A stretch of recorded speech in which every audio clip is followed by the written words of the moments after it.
Welcome to the Desi Mom Hustle. Today we're thrilled to have somebody with us whose journey has been so inspiring.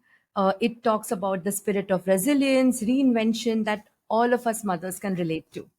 I first came across Sharanya's account, Herbs and Essence, in 2021 when I had major hair fall issues. Sharanya's story is a roller coaster ride through the world of entrepreneurship from her early days in the corporate world to running a tuition center and then navigating the turbulent waters of the pandemic. Like many of us, Sharanya faced tough choices when COVID hit. Her tuition center couldn't go digital because she was not very happy with it. She explored multiple business ideas. She taught Tamil online, which offered easy money, as she says, but then she was not very happy. It left her feeling unfulfilled. She also started a craft venture, which didn't align with her principles. But then Sharanya's story doesn't end there. She discovered that she had a talent for large scale cooking, when she was catering to 100 or more people. This new venture prospered really well. But then the pace took its toll. Sharanya didn't have any time for breaks or any time to herself. And just, when a person thinks that, you've hit a wall, an unexpected opportunity came in front of her. Her husband printed stickers for a product called Herbs and Essence and got the packaging, bottles, and everything ready. But here where it gets really, really, really interesting. Sharanya sat on this idea for 4 months before taking the plunge. And then magic happened. Herbs and Essence took off, transforming Sharanya from a solopreneur to now a leader of a 10% team in just 3 years. Sharanya's journey is a testament to unpredictable nature of entrepreneurship and power of perseverance. Today we'll dive deep into her experiences, explore the challenges that she faced, learn about her wins and triumphs and all the lessons that she learned along the way. So grab a cup of chai and settle in as we go through another inspiring story on the Desi Mom Hustle. Welcome, Sharanya. Thank you. That pretty much summed up who I am on my professional front. Thank you so much, sir. First question that I ask, everybody on the show, like just quickly run me through, what your day looks like, professionally, personally, like a mix, a balance. Okay. So in the last 2 years, after I moved to a separate no, office for myself, my day looks like this. I ensured I can't do everything. I was very sure of that. So I hired cooks and helps. The only thing I do at home is give time to listen to my children and teach my son a little. My daughter is grown up. She's in class 11. My son is in class 3. So apart from that, I've come out of the kitchen because I felt I can't do everything. I also wanted to prioritize my health. My day, it's like after sending the kids out to school at 8 o'clock, like 8 to 9, I kind of have a chit chat with my mother in law, keep scrolling my messages, post some reels. My reels are rarely scheduled. My content is rarely scheduled. It's all impromptu. Okay. And I feel people like it that way. I tried posting a few edited videos and it never took up. So I thought it's a waste of money to edit my videos because people like who I am naturally. They could True. resonate with that much better. So then I know I get ready to office. I come to office on or before 11. Our working times here are 11 to 5. It's an Right. all-woman team. Apart from the logistic person and the auto person who comes for our, pickup of materials and things like that. It's a all-woman team. So 11 to 5 is very convenient because everyone sends their kids and, cleans their house and kind of comes and settles in. So 11 to 5, I have a nice, strong 4-hour core working time. And that can include shooting a reel, posting a reel, thinking of future product launches, looking into reviews, communicating with my customers. It could be anything. But I have like 4 hours of deep focus work. Okay. And after that, I can't work. I have my lunch break in between. I go see what the staffs are doing and things like that. But somehow I feel this is the core time I kind of work with. And after that, we go home by 5. I have an early dinner, but I'm still not good at going to bed early. I have taken help for my children's tuitions. I have enrolled them with tuition teacher, my little one. I mean, so that's how my day goes on. Okay. So in between, I had a lot of guilt of not cooking for my children, not being a complete ideal mommy or something like that. But of late, I've completely come to terms with myself. Like I've acknowledged the best of me. I've acknowledged what I cannot do, and that has given me a lot of peace. Yeah, about my husband, he is also an entrepreneur. So he also has kind of erratic schedule. He keeps Right. expanding to new branches. So every time is kind of peak busy for him. So, but that actually helps him understand that will be the same for me also. There was also Right. some communication needed. So I'm not that wife who gets to serve hot food to him and all. But then we got to be practical because both of us are sure that we are busy with winning bread for our family, and it's okay. Is I think one of the best things that I've heard today. Like I think I'm also very similar. Like I've never waited for him to come. Have dinners together because by the time he comes home, I'm already working. But then we have to prioritize what is more important. So Sharanya, like when I was giving your introduction when we spoke, you have had such a diverse career path. So how did you manage that, transitions between different roles? What did your emotional state look like? And, how did you deal with that uncertainty? Okay. So I never felt bad about anything I did because I was very sure that I can bring money through anything that is legal and moral. Wow. Okay, that is okay for me. So if I have to go back to taking tuitions, I'll be happy to do that. Anything I do should be adding some value to the society. And I believe in a lot of karma of money. Right. Okay. At least for the last 15, 16 years, I'm very sure that, my path has been like completely, I've been thinking about what's right, what's wrong, and things like that. And I feel it is okay. Even my husband has had a very, my friends who know us so well, they're like, what is this? You guys are taking risks like it's so easy. But for us, it has actually worked. We have stood by each other. We have had our arguments and all those things, but we have stood by each other. And I've always felt, no, after a few years, when things span out, is when you understand, oh, that change actually happened for something good. True. So now I have scaled my income to like 8 to 10 times of my tuition income, which is unimaginable if I would still be doing my tuitions. But at Right. that point of time, it was very rocky for me. But somehow I always have this hope. No, everything happens for something really nice. Okay. So, and it really matters only, when you have that faith and hope when you're going through the dark. After you come through the light, everybody can give lectures. But then when you're going through, what attitude you maintain is very, very important. So I kind of always feel and trust that as long as you do the right things and things like that, God won't put you in wrong places. So if there are changes, it is actually for something better, is what I feel. So all changes have kind of elevated me always. All changes, all challenges have always elevated me. The phase was rocky and stressful, but after that, it only elevated me. Wow. Like, I think this is the most positive thing that, I have heard. Like, how do you, manage to balance your work and life and your professional life and, spending time with kids and mom guilt? Okay. So now, after a lot of understanding, I feel I can't live everybody's life. I can't live my daughter's life. I can't live my son's life. I can't live my spouse's life. I can't live my mother's life, mother-in-law's life. I can give them what they need to live their life. So I feel that is okay.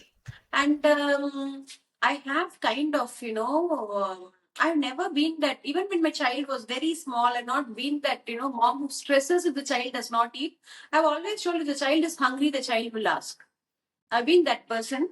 Maybe like, my own mom used to scold me that I'm not a responsible mother. Okay.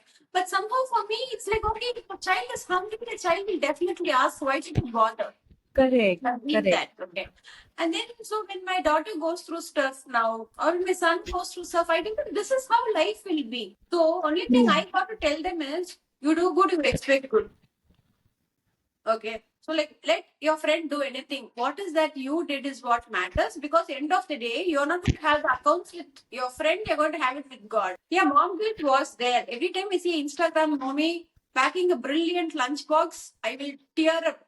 I used to feel I was the worst mother. Okay. Then slowly I hired a cook and I told her what to do. And then the children will not adapt to the taste of the cook making a lunch because it has been me who has been making for some time. So all these things come up and go, but then at some point I had to tell them food is for survival, right? Okay. So I had to tell them my career is also coming up well, and I will ensure you have healthy food, nice food, and all those things. Yeah, as a family, we spend out time on going out mainly to eat because, like, Right. we celebrate food. We really like food. We kind of order in. My children are like they are actually no almost 16 and 8. Okay, so they have quite some difference between them. So if Correct. I take them to a mall, I'm torn into pieces. My daughter wants to go to every place a teen wants to go. My son wants to go to every place a child wants to go. So like I kind of gone to one step extra, thinking sometimes I take my daughter out separately, sometimes I take my son out separately, and it is actually working for me. And my husband is available. It's the four of us who go out for a cold coffee or an ice cream or something like that. We used to do a lot of movies earlier. Now we have toned down on the number of movies because I think OTT is also recently, a lot of things at home and things like that. Yeah, I also nurture my daughter is very good with her arts. So providing her materials itself is a shopping by itself. Taking her to places where she buys all these crochet things and all those things. But I also encourage her to go out alone. I have a reliable driver, so my mother-in-law accompanies her at times, and I send her. I feel like she also has to explore the place, and she's also smart enough to have book her own rides, go and come. She sends us the tracking of the rides so that she is safe, all those things. So yeah, mom guilt was there. Now I've completely come to terms with that because even if a mom is at home for 24 hours just going at the back of kids, the kids are going to say, are you earning? True. The kids might say, my friend's mom is a VP of a company, what are you doing? They might say anything, right? So I can't keep everybody happy all the time, but at True. least I can work on my piece is what I'm thinking, and it's actually working well for me. I've come out of the mom's guilt long back, at least like 1.5 years back, when I've understood that I can't do everything, and even if I do everything, there is no guarantee the person opposite will be 100% happy. True. And in relationships, it's like this, no? Like someone asks you something, you give it to them 10 times, and the 11th time you're not able to give. You're still bad. So I can say no the first time. I'm comfortable saying no the first time these days. Which is so nice. I need to learn how to do this. It is not easy, but then I feel it is practical. If it's not sustainable, you can as well say no the very first time. I Yeah. need to learn how to do this. Uh, Sharanya, when we were talking, you said when your catering business took off and you were cooking for 100 people, almost 100 people, but you left it, you stopped it rather because you were not getting time for yourself. So, how important is this me time or self time for you? And what do you do during this me time, self time? Okay. So I have a nice set of friends, okay? Friends meaning I can talk anything to them. I have a nice bunch of friends. So like maybe I'll book a pedicure for myself and a friend of mine and we just go for a pedicure. We have the pedicure also, we kind of chit chat also. That is something I do. I connect with my friends. We go for a small dinner or something. Okay. And I love books. I can read books for quite some time. Every day at office, at least like I catch up to 20-25 minutes at least. Okay. Right. So there are a lot of novels I've saved for the future. So sometimes I feel next 2 days I feel unproductive. I don't want to do anything, not unproductive. I don't want to do anything. I just pick up a book and go with the flow. Okay. There are Nice. days where I want to go to a solo trip to a temple. There are days I have actually befriended a bunch of women who are like 5-6 years older to me, and I enjoy temple trips with them. Wow. And I highly advocate having friends of all age groups. Like my niece is a very good friend to me. Okay. And my like she just completed her law. She's a very good friend to me. So I understand how a 25-year-old can feel. Okay. Right. And I have friends who are 40 I'm turning 40 this December. I have friends who are 45, 50, 60 also. And I Wow. kind of understand how their dynamics with the children keeps changing as their children grows. I know True. what to expect out of my life in future. Even if you're going to pour yourself completely into your children's life, their priority is going to be their life, right? I'm not trying to tell anybody to prioritize a child less, but I'm trying to tell each of us have to prioritize ourselves first before anybody else, which True. is something we just don't do. My mother did not do that. My mother prioritized all of us, me True. and my siblings. But now, actually, practically, we are prioritizing ourselves before we prioritize our mother. And I think that will always be the case, right? Correct. So Correct. at least in this generation, we have to catch hold of that and ensure, we give the best for ourselves. I also have, found a very good coach for me for my personal training. She's my neighbor. She's brilliant. She's a good friend for me, like slightly older than me, but she's too good at what she does. And I feel checking in those hours for workout has done magic for me. My body is able to do things that I thought I can never ever do. Which is like True. every time you push a limit, no, it's very beautiful. Like 2 years back when I was hardcore into expanding the business, my health kind of collapsed. I started having very bad back pain. I started, Right. I was not able to take care of myself. My sleep cycles were screwed. I used to manually process so many orders and it was too much for me. Then after the website came and I started breathing, I thought immediately I had to fix my health. So it was out of my budget, but I think I really wanted someone with quality over anything else. Right. Like she knows what she does. So sometimes I always believe in life, things come with a price.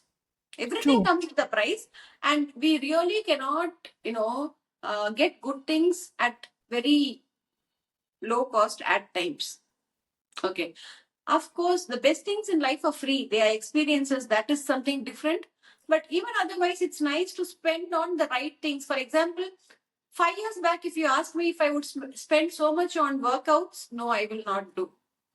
Because my priority was different that time. I wanted to save for a gold coin. Now I am like, what will I do with that gold coin if I am not feeling better? So that's very important because you see people who have so much money in their bank and they're not able to move without a nurse. I don't want to be that in future. Like In I could future. as well have money for my decent living, and I want to walk on my legs and travel when I'm old. So You self are time, an me time, inspiration.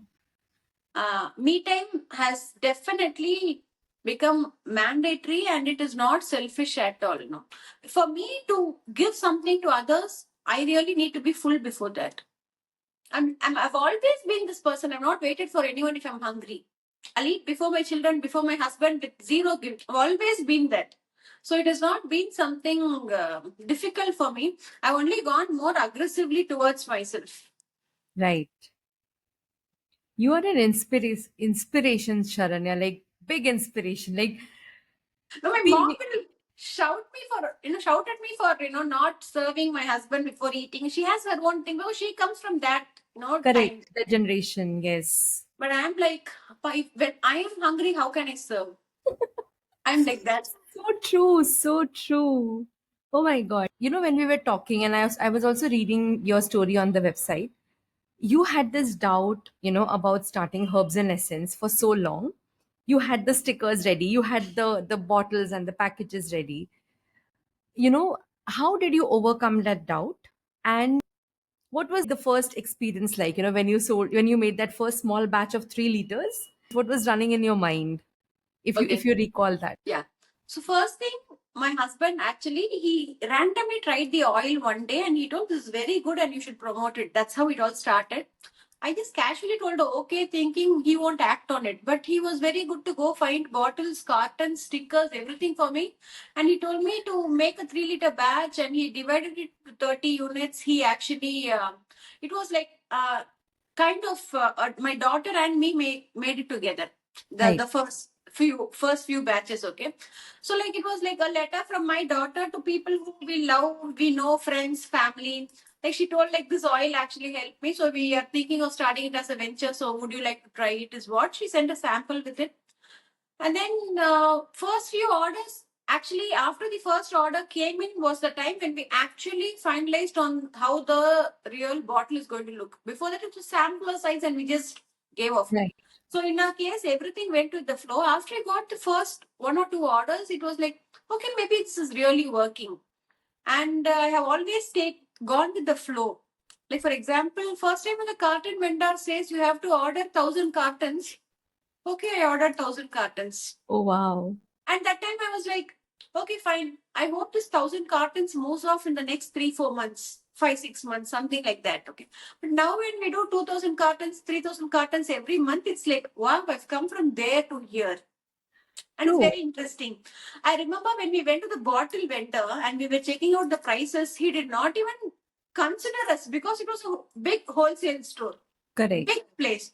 And like we were telling, we bought five dozens also. He was like, who's this? Because he was doing in a very high, Correct. But today when we order in, he treats us. It's so different. The dynamics, no, he does not even. Earlier it used to be like we go pay the money and he will still not consider us. Now it's like even if I have a bill backlog, he won't even remind me. Yeah, Shanni, madam, you can pay anytime. How So does it coming make you from feel? there to here has become very, yeah, it feels very, very good. And similarly, initially from making to packing, everybody at home only used to do. My mother-in-law, I my remember. yeah, my mother-in-law, my daughter, my son. My son used to stick that fragile stickers. My daughter Yes. used to ensure she is taping that cartoon. My mother-in-law used to pack. My mother-in-law has been like a pillar for me even before the team came in. Okay, she's basically a very hard worker. Unlike me, I am the lazy one. She literally is hardworking and she has always done many, many things for us. Okay. So, like, she has always stood around and made things for me. Now that I force her, don't come to office because we are paying for so many people. Why you want to come and go? But still, during the sale time and all, she kind of She's still there. she Yes. still comes and does things. But yeah, come thinking back of that, it looks like wow, it happened. Okay. So, one thing, I actually took 4 to 5 months to start after the stickers were ready. But after I started, I did not stop at all. That is one thing. And I have never waited for perfect pictures, perfect videos, perfect audios. Nothing. I've never waited for True. anything. I've always felt I'll relate much better if I'm real. And it always helped me so much. Instead of me trying to make myself a brand, for I thought I am the face of the brand. Okay, and Correct. it has worked very well Correct. for me. Oh, that So is it was true. so it was not even about a doubt of will this work. Like it was like, is this what I want to do? That was my question. Because my heart was wanting me to go back to the tuitions only. So Oh, that was it. I can understand. So, we are at that stage, in technology where social media is a boon, and it has been a boon for you as well, for your business as well. So, like, did you really think that one day, you will be selling off on social media? You'll be utilizing the power of social media, because when you started, I'm sure you had zero followers. You started from zero.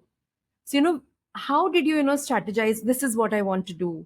This is how I want to bring in people, because every growth on your business, in your, financially, in, Instagram followers, everything is organic.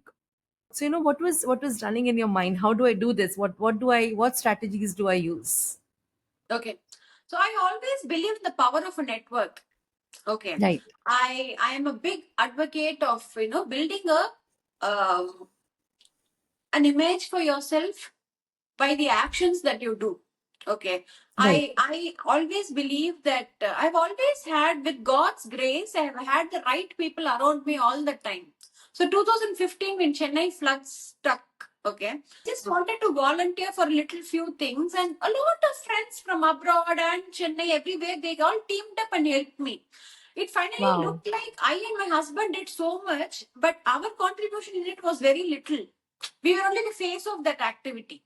Okay. So there were many natural calamities when we stepped up and, we did things. But it was just the face of myself and my husband. But a lot of us around us with there. Okay. So I always think when you do the right thing, supports will come and fall in place liberally.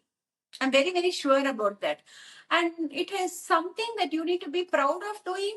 Any product or service or anything for that matter has to add value to mankind. That will only keep the flow of money perennial. Okay. So for me, in social media also, I came across like wonderful human beings who gave me a shout out for nothing. Okay. And like 3 years back, when someone gave a shout out, it used to be so natural that like you used to get 100, followers, a bunch of orders, everything used to happen. And that used to really, uplift me. Okay. And then I thought, like, when I am growing, I need to give it back to these fellow people. Right. So that is something I consciously do. I kind of give shout outs. If I really like a brand, I buy something, I like it, I ensure I put it up there. Similarly, for me, it has been like I was always convinced with the power of social media. Always convinced.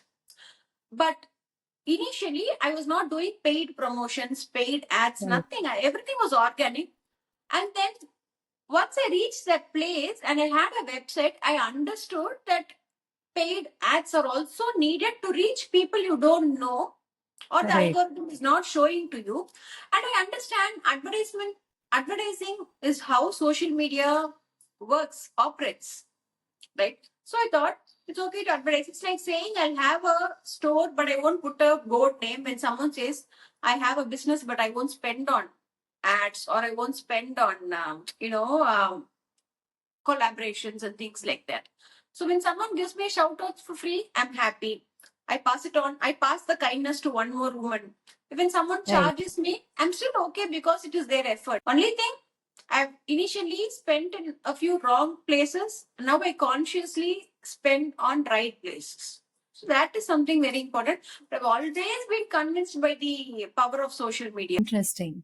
So, since your launch, in the last 3 years, you've added so many products. You had your Potleys, you had your Comforter Balm, you had, I mean, so many. I mean, I have all your products at my home, so I know how many you've launched. So, how do these ideas come to your mind, and how are you so convinced that if I launch this, it's going to be successful? Because I don't think any of your products have gone out of market. They're still there. All the products are there. Okay. So I have one criteria when I want to launch a product. I think I recently did a reel where how I failed with some products that I tried. Right. Okay. Yes. It's not that I have put out every product I tried. There are some products we have failed and it did not come out. I have one thumb rule to launch a product. Will this product keep up with the reputation that I have already built? That Interesting. is one thumb rule for me. Like when I was launching the Potleys or Nalagamagu, for me, like this has to ensure it's a good complement to the best hair oil I'm having. Correct. So they should not feel in herbs and essence, this product will be nice, that product will not be nice. I don't want to come into that spot at all. I'm okay to have a few products, but I want each of them to be providing value to the customer. So I follow this money principle where someone spends a penny on herbs and essence or my husband's business or anywhere, they have to get the value in return. Correct. No customer should feel, oh, this is a waste of money and I got it. Okay. True. So that actually keeps us in business. That gives us referrals. That gives us repeat customers. That is something I really look. If I want to launch a product, I will be definitely asking myself, will this actually make the brand get better or will it pull it down? That's it. So like recently, like sometime last week, I was interviewed for a magazine and the reporter kept asking me, what are your future products? What are your future products? I told him, I have no hurry about future products. For me, I want to take these awesome products to more people.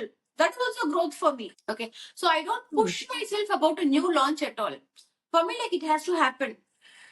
Like for example, this pain balm that we recently launched, the idea has been in my mind for 1 year.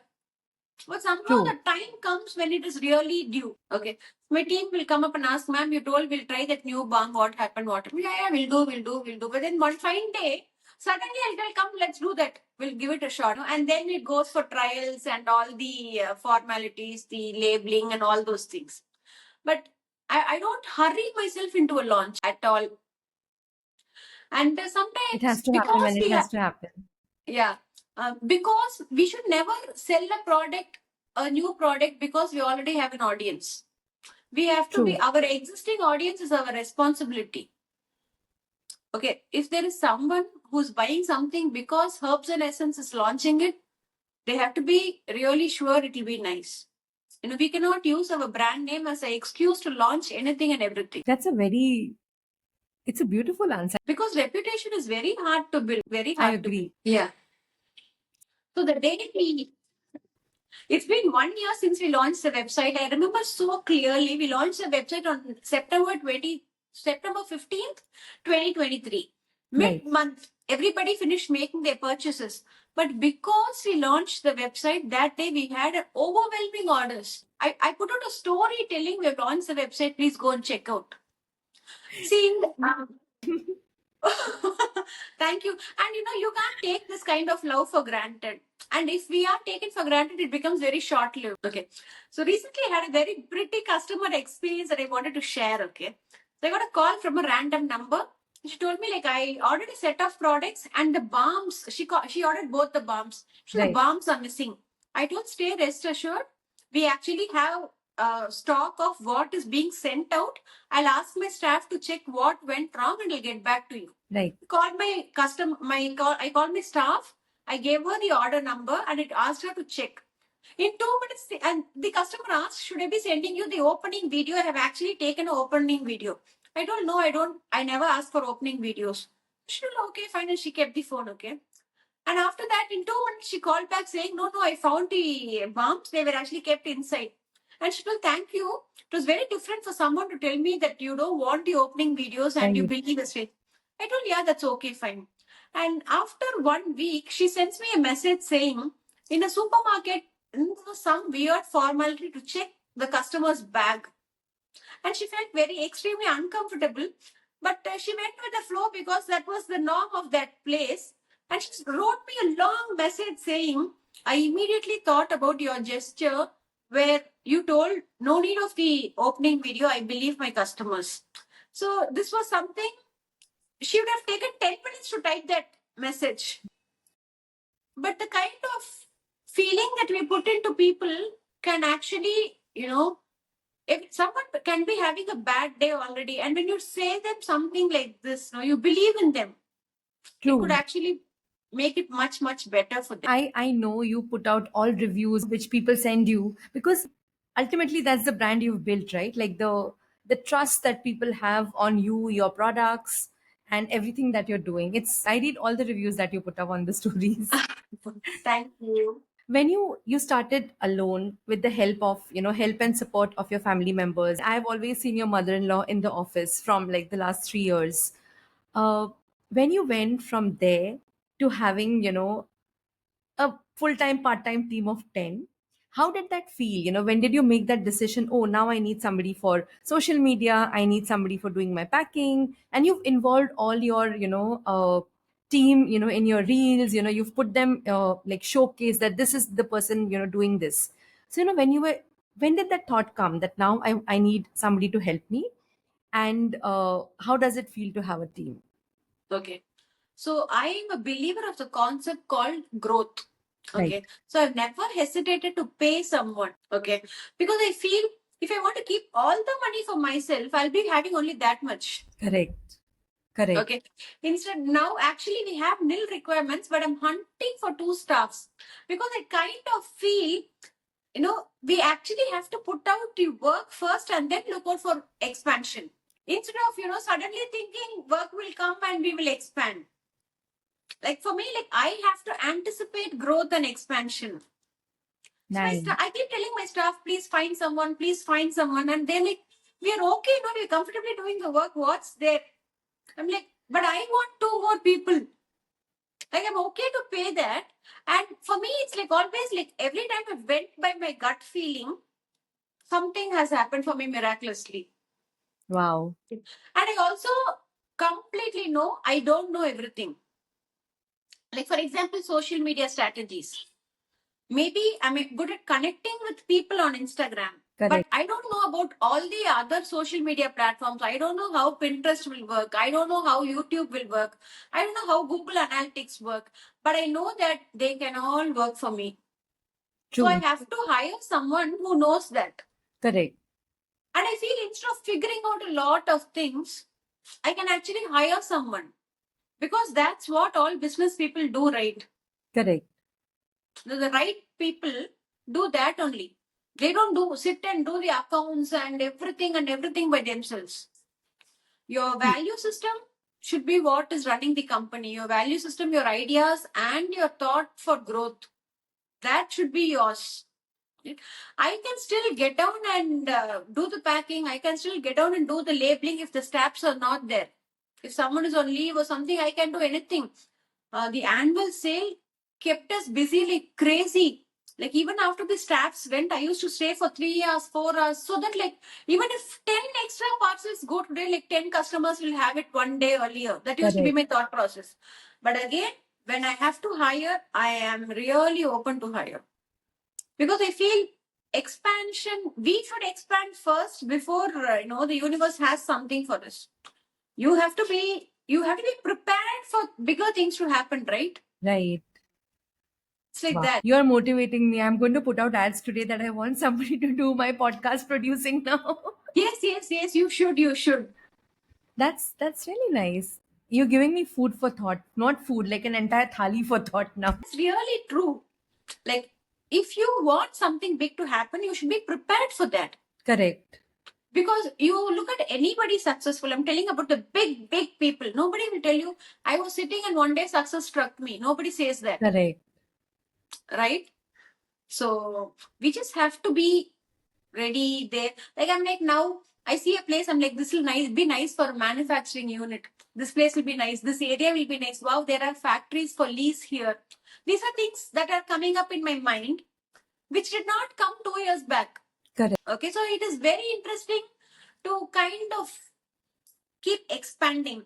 And nobody should be a reason for us to stop. Initially, I used to think, okay, after my daughter finishes her class 12, I'll expand. Then I thought, no, that is her life. This is my life. Because by the time my daughter finishes, my son will come into mid school. Correct. Correct. Life will never settle. And I want to enjoy life when I am having the best of my health and the best of my time. Okay. So, no, I'm not waiting for anybody. I am making it big right now. Last question, Sharanya. If you have to give an advice to a younger Sharanya, what would it be? I've done many mistakes as a teen. Okay. Okay. So I lost my father at 15.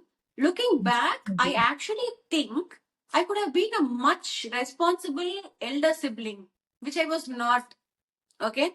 So I think, so now I'm actually taking up that space and kind of being there for my younger siblings and things like that. But now I think I could have been a even more responsible elder sibling at that point. Right. That is one thing I so wish my daughter understands that, everything can wait. You build yourself. You can enjoy, you can party, do everything. Like the thing I want, like there's nothing like, you have to do everything today. Like True. once you have everything, everything will be waiting for you, right? So True. I so wish, but then sometimes I give some advice to my daughter or someone who's younger than me. And then I myself come to terms with it. No, in this case, they won't understand this. How much ever you say they no because all of us have to go through that thing and then only get the lesson. Correct. It's like you go through the experience and then get the lesson. But even with this, giving this advice to younger Sharanya or anything for that matter, I am now guilt free of that because I'm like, okay, that had to happen, that happened. Now this has happened. Okay. But I'm really grateful to a wonderful childhood I had. I grew up in a joint family till I was like 5, 6 years old. I grew up with a lot of love. Even after that, when my family went through financial situations, there was one thing we never lacked, and that was love. And I come from a very non-judgmental family, so these are literally something which is priceless for me. True.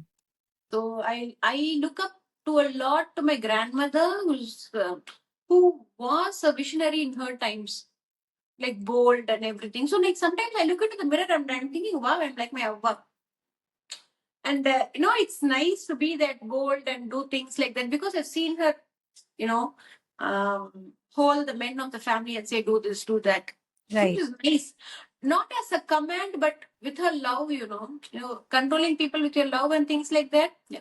So yes, I had things to say to my younger self, but I also understand that younger Sharanya would have not have listened to it because all of us kind of go through experience and then life comes through. That's a beautiful answer. Thank you so much, Sharanya, for doing this.